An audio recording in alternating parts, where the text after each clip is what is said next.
salah satu santri ini keluar, dia yakin, dia doa, tapi ada sedikit jengkelnya sama ini supaya cepat selesai. Keluar. Ngomongnya gini, Mas, mohon maaf nih ya, jancuk metu go suwen.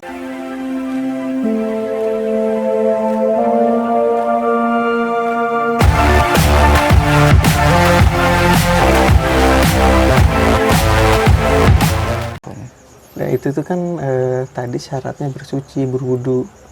Apakah bisa ketika non muslim itu pakai metode pengobatan ruqyah?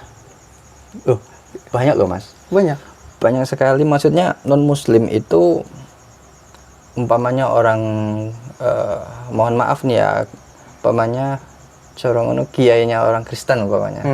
Pendeta umpamanya. Dia sangat bisa ngeruqyah, itu bisa. Cuman dengan bahasanya dia. Bisa. Karena apa? Di dalam Bismillahirrahmanirrahim, Bismillahi kelawan nyebut asmane Allah, Ar-Rahmani kang maha welas asih ing dalam dunia lan akhirat. Allah itu maha pengasih di dunia dan di akhirat. Nah, di dunianya ini Allah nggak pandang bulu. Siapapun dia mau nyembah Allah, mau tidak nyembah Allah, mau dia Kristen, mau dia pendosa apapun, tapi dia mau tirakat, mau benar-benar tirakat, maka Allah akan kasih. Banyak sekali orang-orang biksu-biksu yang bisa terbang karena tirakatnya yang kuat sekali, puasanya dia bisa terbang sampean, tahan bacok, tahan apa segala macam. Ya dijabah sama Allah, tak kasih kamu karena kamu sudah ya dengan prosesmu yang seperti ini, ibadahmu seperti ini, kekuatanmu jadi seperti ini, ya gak apa-apa, tak kasih. Tapi nanti Ar-Rahimi kang maha welas asih ing dalam akhirat bloko. Allah akan mengeluarkan, memberikan welas asihnya di dalam akhirat hanya untuk orang Islam yang menyembah Allah tadi. Yang non Islam, minggir, tidak bisa. Enggak bisa. Nah, itu makna sebenarnya Bismillahirrahmanirrahim, makna terdalamnya seperti itu. Nah, diwancai lagi tuh, tambah dua alam tambah. Situlah. Nah, dengan ruqyah itu tuh saya pernah dengar ketika keinginan sendiri itu, ingin umpama nih nggak ada angin, nggak ada hujan, atau ya saya umpama nih saya nggak kenapa-kenapa, datang nih ke Mas Bayu tuh, Mas ruqyahin saya. Nah ketika seperti itu tuh saya pernah mendengar itu nggak boleh seperti itu. Ya memang ada hadisnya sih, memang ada, Mas. Jadi ketika orang tidak ada angin, tidak ada hujan, terus meminta diruqyah, itu memang ada hadis yang mengatakan yang intinya itu dia tidak akan mendapatkan mendapatkan ini loh, apa sih namanya, mendapatkan kemuliaan langsung tanpa hisab. Jadi nanti dia dihisab dulu. Ada memang hadis seperti itu. Karena apa? Nggak ngapa-ngapain tiba-tiba pengen diruqyah. Nak jero awakku enek demite ta gak? Kadang-kadang seperti itu kan orang-orang. Soalnya aku ini ngapain? Nggak usah. Mending kita membaca doa-doa, kalau istilahnya itu ruqyah mandiri ya. Nah, itu ada kan, ruqyah mandiri, membaca doa. Dengan kita membaca doa-doa yang kita yakini, apapun itu akan menjadi benteng di tubuh kita. Makhluk-makhluk tidak akan masuk, bahkan orang-orang zalim tidak akan mengganggu kita. Itulah kehebatannya doa. Nah ini nih, yang paling saya penasaran itu pengalaman-pengalaman unik ataupun yang paling berkesan Mas Bayu pada saat menyembuhkan pasien gitu, pada saat ruqyah. Tapi ini Mas, menyembuhkan itu kan Allah yang menyembuhkan. Allah menyembuhkan. Kita hanya perantara lah, katakan. Mengobati. Kalau pengalaman sih, memang saya dulu itu sebenarnya nggak sengaja sih, Mas. Dulu kan orang tua kan memang sakit, disembuh, berobat ke dokter, tidak ada perkembangan. Akhirnya berobat ke kiai, beberapa kiai sampai habis biaya banyak. Nah, saya itu akhirnya berpikir, kalau kayak gini habis biaya banyak, saya tak belajar lah sekalian. Nah, belajar deh, belajar. Kok ada orang sakit, proses nyembuhin, proses. Kalau proses ngobati lah, apa namanya, pengalaman yang unik itu ada, Mas. Jadi Apa tuh? Ketika saya dihubungi temen sablonan, kan banyak kan teman-teman sablon. Bay, tolongin teman saya nih. Kenapa? Saya bilang gitu. Ini dianya diganggu sama makhluk-makhluk negatif, katanya. Apa diganggu gimana? Kakinya ditarik sama demit, katanya. Wah, yang bener gitu kan. Ngapain demit narik-narik kaki? Udahlah, ayo sekarang kita ke sana. Ya jangan sekarang, besok aja, aku lagi repot. Oke, besok ya. Ya, besok saya ke sana. Ke sana langsung ditujukan ke rumahnya. Terus yang di situ yang manajer sablonnya cerita deh.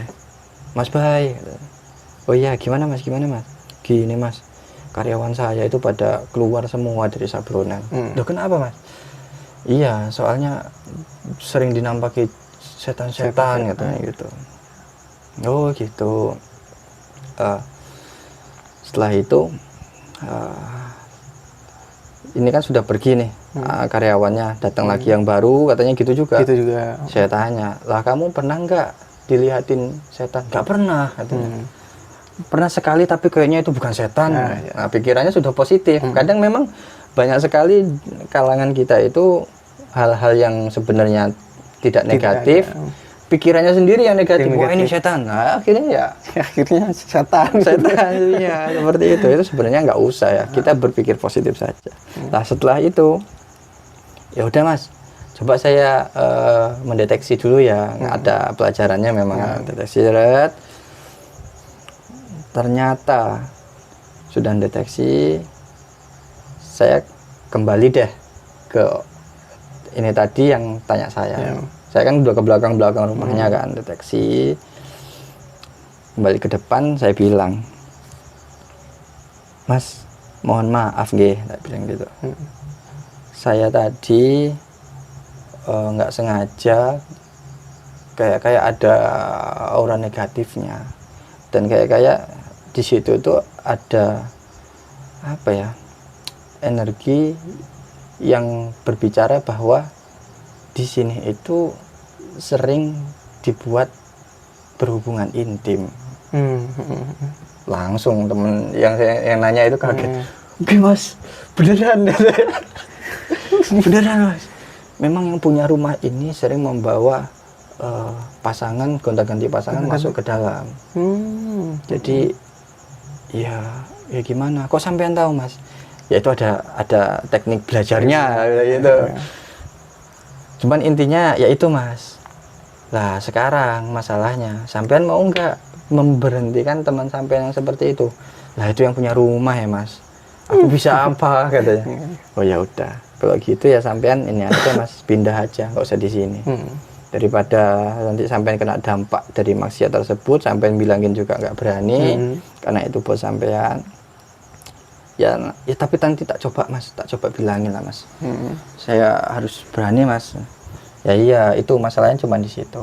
Kalau itu sudah selesai ya selesai. Pengalaman unik seperti itu. Menarik. Tapi nih ketika mungkin kan yang saya tahu pada umumnya ruqyah itu berhubungan sama makhluk-makhluk halus. Nah, pengalaman Mas Bayu sendiri itu menghadapi itu tuh yang mungkin sedikit menyeramkan lah, katakanlah. Apa tuh? Ini seseorang kena sihir Mas. Nah, itu agak rumit nih. Agak rumit. Karena basic saya sebenarnya dulu. Kalau sekarang saya sudah agak berhenti Mas di situ. Karena saya pengen mengembangkan kafe dan yang normal-normal saja. Ya. Dulu itu orang ini itu sebagai apa ya? Inilah tokoh masyarakat. Akan tetapi ada satu orang yang memang kapasitasnya juga bisa dikatakan tokoh masyarakat cemburu dengan orang ini. Nah, Cemburu akhirnya dia diserang dengan sihir. Sihir. Malamnya nggak bisa tidur, selalu mendengarkan suara-suara.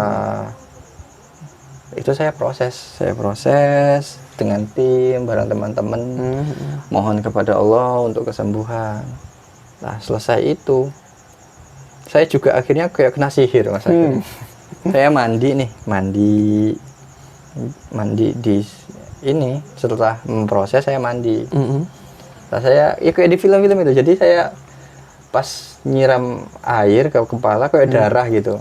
Jadi kayaknya kelihatannya mata saya itu dikelabuin. Jadi kaget sendiri, loh di darah, dan baunya itu ada bau anyir, amis, bau amis. Jadi udah selesai, saya kaget, aduh ini gimana, badan lemes semua akhirnya, Mas, badan lemes. Udah selesai, saya ada proses-proses yang lain, tidur saya. Tidur itu, kata istri saya, pas paginya selesai kan, Mas, sampai tadi malam kenapa? Loh, kenapa dia? Oh, orang tidur kok teriak, Allah, Allah, pergi, Allah, Allah, pergi. Oh iya, tadi malam saya mimpi buruk. Ya itu, memang sihir itu bisa lewat apapun, lewat udara, lewat air, bisa seperti itu. Bahkan masuk ke dalam mimpi, jadi mimpi-mimpi buruk. Makanya itu tadi Rasulullah itu mengajarkan untuk membaca muawwidzatain, Qul huwallah, Qul a'udzu birabbil falaq, Qul a'udzu birabbin nas 3 kali ditiupkan ke tangan, dan bacaan-bacaan yang lain, ayat kursi sebelum tidur. Nah, itu untuk menjaga seperti itu. Membentengi diri lah gitu ya. Cuman ini, Mas, memang ada orang-orang yang dia berkedok ulama, berkedok kiai, dengan kedok yang seperti itu, dia memang ada basic ngeruqyah gitu, tapi dia mengambil manfaat di situ untuk memeras pasien pribadi. Itu ada yang seperti itu, banyak. Karena di Indonesia sendiri itu masyarakat masih banyak sekali yang senang ke arah situ, berobatnya seperti itu banyak sekali, dan itu dimanfaatkan oknum-oknum tertentu.